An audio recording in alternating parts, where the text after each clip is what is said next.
On a vu la règle d'Alembert comme étant un moyen de parfois connaître si une série convergeait ou divergeait en regardant un plus 1 sur un. Alors quelques remarques sur cette règle d'Alembert.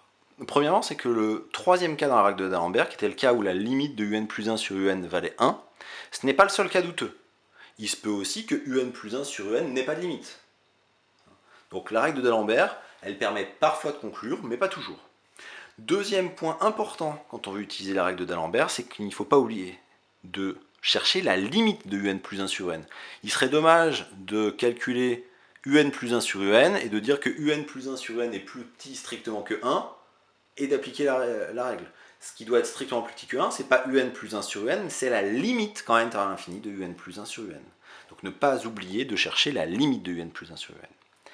Ensuite, la règle d'Alembert s'applique a priori pour des suites un de réels strictement positifs. Parfois, on voudra connaître la nature de séries où les un sont des complexes, ou des réels qui peuvent s'annuler, ou des réels dont on ne connaît pas le signe. Alors parfois, pour se ramener à la règle d'Alembert, on prendra le module. En prenant un module, on est sûr d'avoir des réels positifs, et puis il faudra faire attention à la non-nullité qui est absolument indispensable pour regarder un plus 1 sur un. Ensuite, dernier point, on peut se demander quand est-ce qu'il est utile d'appliquer la règle d'Alembert. La règle d'Alembert, elle est très pratique quand justement il y a des simplifications avec le un plus 1 sur un.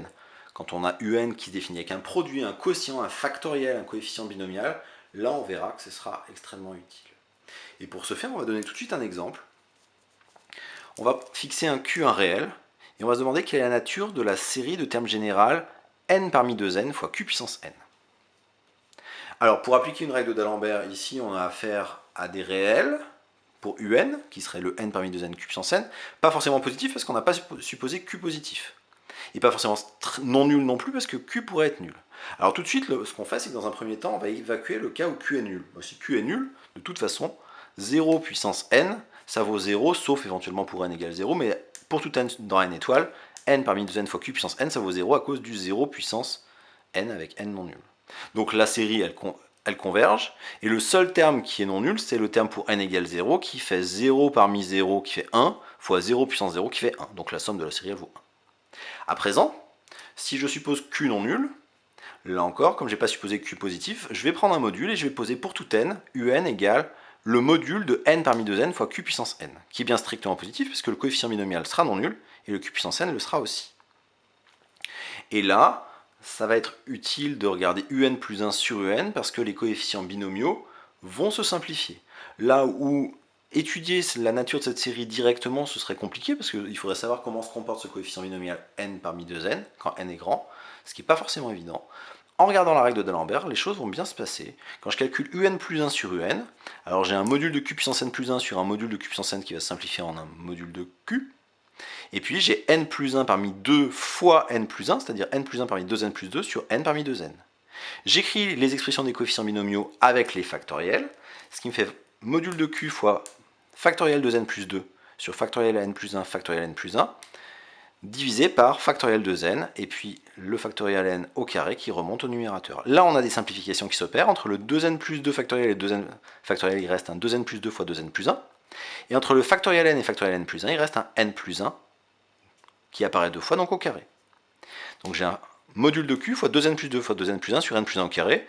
2n plus 2, si je factorise par 2, j'ai un 2 fois n plus 1, donc le n plus 1 il va s'en aller. Je vais avoir 2 modules de q fois 2n plus 1 sur n plus 1.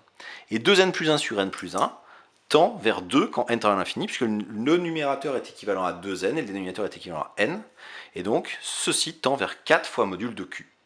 Donc un plus 1 sur un tend vers 4 fois le module de q quand n tend à l'infini. Et donc ça va nous permettre assez souvent de déterminer la nature de la série en appliquant justement la règle d'Alembert. Donc le premier cas, c'est si 4 fois le module de q est strictement plus petit que 1, c'est-à-dire si le module de q est strictement plus petit que 1 quart. Par la règle d'Alembert, la série des un converge, ce qui veut dire que la série des modules de n parmi 2n q puissance n converge, ce qui signifie que cette série sans les modules, elle est ce qu'on appelle absolument convergente, et une série qui est absolument convergente, ceci implique la convergence. C'est un résultat du cours de première année. Dans le deuxième cas, si 4 fois module de q est strictement plus grand que 1, on est dans le deuxième cas de la règle d'Alembert. Donc si le module de Q est strictement plus grand que 1 quart, par la règle d'Alembert, la série elle diverge grossièrement. Alors on va moins utiliser la divergence de la série que le fait que UN ne tende pas vers 0. Ce qui signifie que module de n parmi 2n q puissance n ne tend pas vers 0.